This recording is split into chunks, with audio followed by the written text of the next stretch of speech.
синоќа во Струмица загаденоста беше на алармантно високо ниво.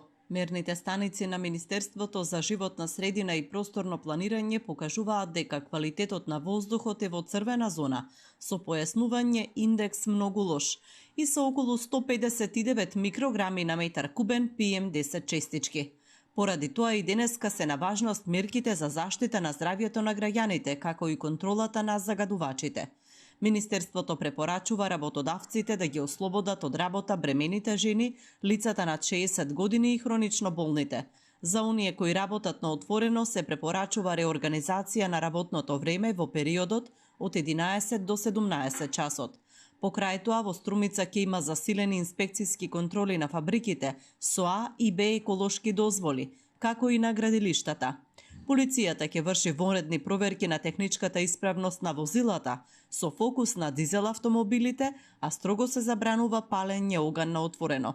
Градоначалникот на Струмица Петар Јанков вели дека е свесен за сериозноста на ситуацијата и поради тоа се свика седницата на локалниот совет за превенција. Дојдовме до заеднички заклучоци дека аерозаголувањето е проблем кој е наклучен со години и нормално дека треба, и тоа е долгорочен проблем што мора систематски да најдеме начин како се тоа да го решаваме. Беше објаснато дека општинските инспекции се годен на терен, вршат ворни инспекцијски надзори и денес има одредени наводи на нашите комунални инспектори каде што се на терен, каде што одредени лица, граѓани постапуваат спротивно на законски одредби и вршат несоодветно палење на комунален смет, на кабли, на работи кои после служат за препродавање како потпад за кои да настваруват одредени приходи. Затоа нашите комунални инспектори по штрака се годено на терен и се трудат случаите да ме доведат во предел во најдобар можен ред.